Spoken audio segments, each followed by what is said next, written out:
The Constitution is often called a living document because of its ability to change over time. Article 5 of the Constitution provides for how to change it. Amendments must first secure the support of 2/3 of the House of Representatives and 2/3 of the Senate. Then, 3/4 of the states must ratify the amendment for it to be added to the Constitution.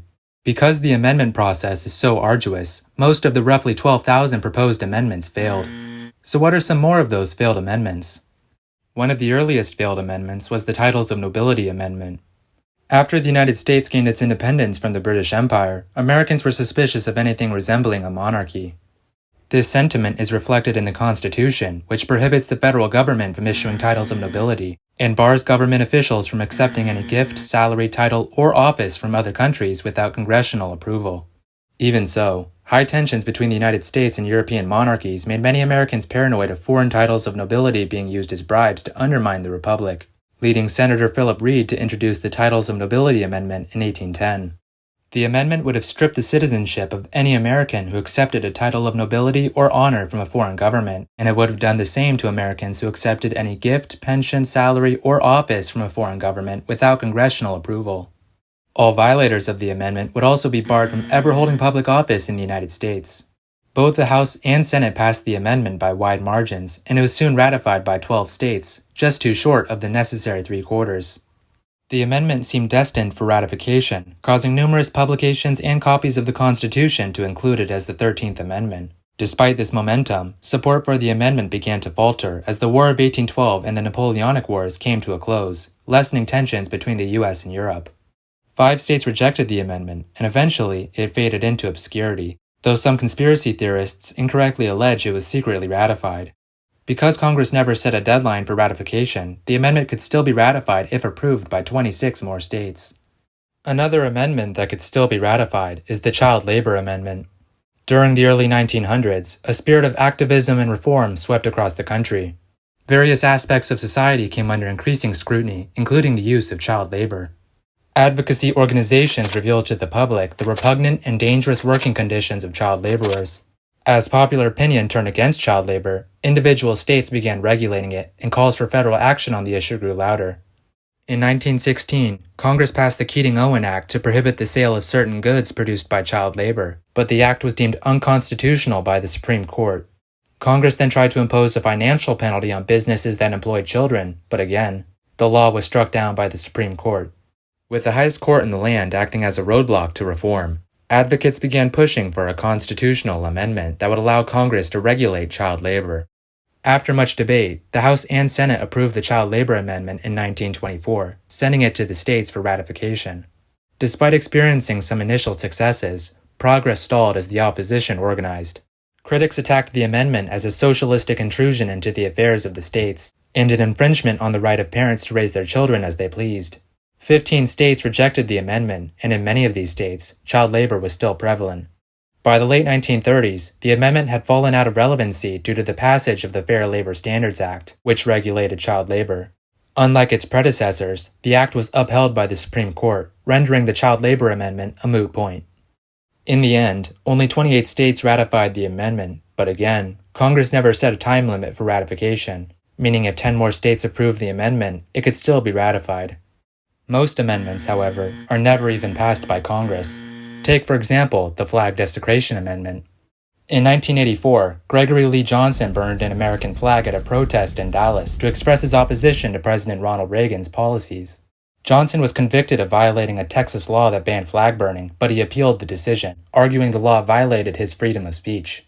The case eventually made its way to the Supreme Court, where, in a landmark decision, the court sided with Johnson, having determined that flag burning was a legitimate expression of speech protected by the First Amendment. This ruling was overwhelmingly unpopular, leading Congress to ban flag desecration with the Flag Protection Act of 1989. However, the Supreme Court struck down this law in United States v. Eichmann, reaffirming the Johnson decision.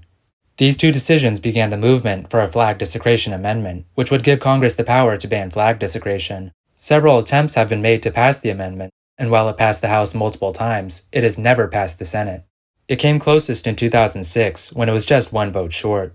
Although the amendment has been reintroduced several times since then, it has never been as successful, despite being supported by a large segment of the public and many politicians.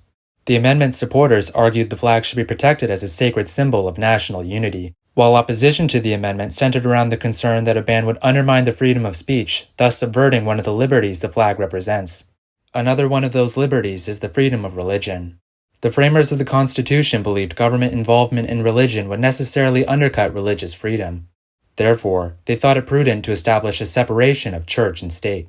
Religion is almost entirely absent from the Constitution, and the First Amendment's Establishment Clause prohibits Congress from establishing an official religion. Many devoutly Christian Americans detested the Constitution's godlessness and sought to amend what they believed was its greatest flaw.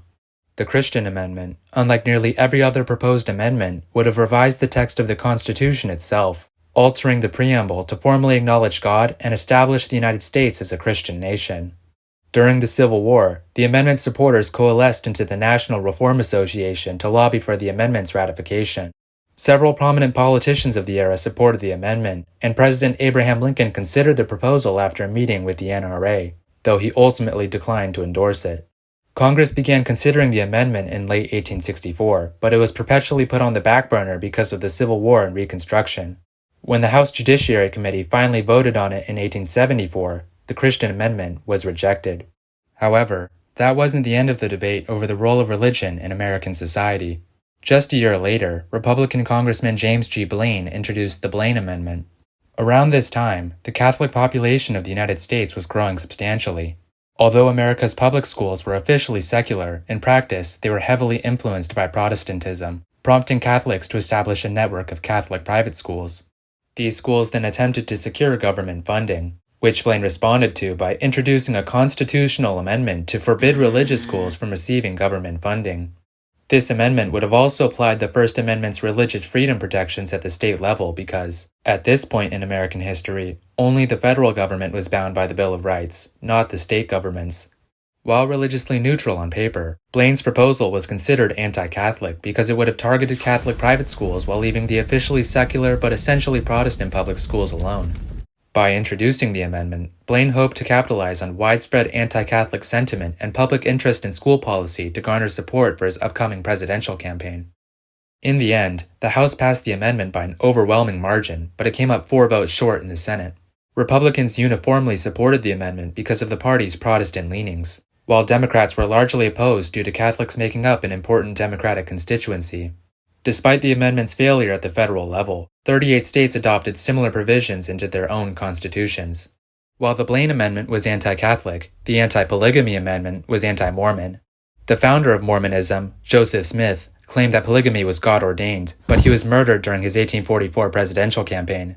Facing persecution, his followers migrated to Utah, where in 1852, the LDS Church endorsed polygamy.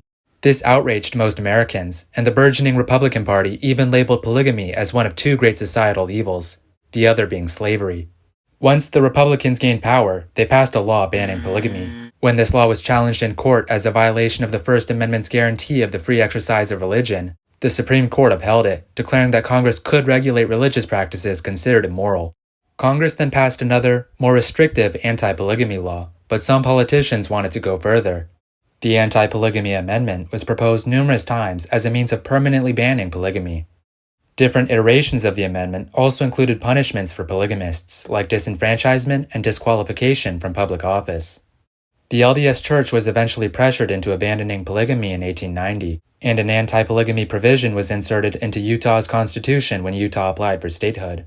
Despite this, some politicians feared Utah might repeal its polygamy ban once it gained statehood, so they reintroduced the amendment several more times. After Utahns elected a polygamist congressman in 1898, the amendment's proponents reintroduced it again. In total, the amendment was proposed 55 times, but it was never even voted on once, likely because polygamy was already illegal. Another amendment that was never voted on was the Dueling Ban Amendment. Early on in American history, dueling was seen as a gentlemanly means of settling disputes and defending one's honor. Many prominent Americans partook in duels. Aaron Burr famously killed Alexander Hamilton in a duel, and Andrew Jackson was infamous for challenging his critics to duels. However, as the years passed and the death toll mounted, public opinion began turning against the practice, with many viewing it as nothing more than cold-blooded murder. Regardless, dueling remained popular in the antebellum South and amongst hot-tempered politicians. In 1838, Congressman William Graves shot and killed fellow Congressman Jonathan Cilley in a duel, after Cilley insulted Graves' friend, newspaper publisher James Watson Webb. This incident prompted a third congressman, William Stephen Morgan, to introduce the Dueling Ban Amendment, which would have prohibited federal office holders from participating in duels and disqualified duelists from public office. While Morgan's proposed amendment was considered by the House, nothing came of it, though Congress did vote to outlaw dueling in Washington, D.C. As public opinion continued moving against dueling, the practice began to disappear nationwide, practically vanishing by the time of the Civil War. Let's jump forward in time. In the aftermath of World War II, the United States emerged as a leader of the post-war order. However, within the US, a debate was raging between internationalists, who wanted America to engage in global affairs, and isolationists, who didn't want that. After two internationalist presidencies, isolationists came to believe the president had too much power over foreign policy through executive agreements, which are like treaties, but they don't need the Senate's approval. Isolationists also became concerned that treaties could be used to subvert pre-existing laws. One isolationist, Republican Senator John W. Bricker, proposed the Bricker Amendment as a solution to both of these concerns. It would have made treaties unable to override the Constitution or the rights of American citizens. Treaties also wouldn't be able to alter domestic law without separate enabling legislation. Executive agreements would be held to the same standards and would require the Senate's approval. Most of the public and most Republicans supported the amendment, as did most Southern Democrats, who feared international human rights agreements might be used to end segregation. When Republicans gained control of Congress and the presidency in 1952, the amendment seemed certain to pass. Unfortunately for Bricker, President Dwight Eisenhower opposed the amendment, believing it would handicap the president's power too much at a time when America needed strong leadership. He was joined in opposition by a few internationalist Republicans and most Democrats. Notably, Democratic Senator Lyndon Baines Johnson argued against the amendment, convincing several of its supporters to flip sides. Additionally, he convinced Senator Walter F. George to introduce an alternative version of the amendment, dividing the proposal's supporters. When the Senate finally voted on George's version of the Bricker Amendment, it was defeated by just one vote. It's incredibly difficult to assemble a two-thirds majority in both chambers of Congress. The framers of the Constitution realized Congress might block beneficial amendments, which is why Article 5 includes a second method of amending the Constitution that bypasses Congress. Amendments can be ratified if two-thirds of the states apply for an Article 5 convention. Any amendment approved by such a convention would then need to be ratified by 3/4 of the states. Although an Article 5 convention has never been held before, this almost changed with the Dirksen Amendment. Senator Everett Dirksen was dismayed by the Supreme Court's 1964 decision in Reynolds v. Sims.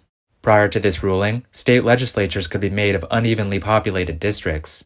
Because each district only had one representative, many districts were disproportionately represented. The court struck down these malapportioned districts as violations of the Equal Protection Clause of the 14th Amendment. Dirksen disapproved and introduced an amendment that would allow states to create malapportioned districts for one of their legislative chambers. He originally proposed the amendment in Congress, but after it was voted down, he began advocating for an Article 5 convention on the issue instead. This approach proved much more successful, and in just a few years, 32 of the necessary 34 states had applied for a convention. However, this number was disputed by the amendment's critics because many of the various state applications were worded differently. The critics contended this meant the applications could not be counted together. Additionally, many of the states that supported a convention had malapportioned legislatures. The critics argued this rendered those states' applications invalid. Several states ended up dropping their support for a convention, which, coupled with Dirksen's untimely death in 1969, led to the amendment's failure. But what if we held an Article 5 convention today? The Constitution was meant to be a living document. While amending it was made intentionally difficult, it's not supposed to be impossible. However, increasing partisanship has made it increasingly difficult to pass an amendment through Congress. Congress has killed off almost all of the 12,000 proposed amendments, and this streak seems unlikely to end anytime soon. Some of those proposals warrant reconsideration, and a convention would be able to do just that. Any amendment approved by the convention would still need the approval of 3/4 of the states. If an amendment is broadly popular, it'll have a shot at ratification. If not, the states can shut it down. Either way, the states and the people would be able to seriously consider changes to the Constitution that would otherwise languish in Congress. The Constitution was meant to change over time, and a convention would provide a forum for discussing how best to change it. We should initiate an Article 5 convention as soon as possible, because if not, we'll only be left with more failed constitutional amendments.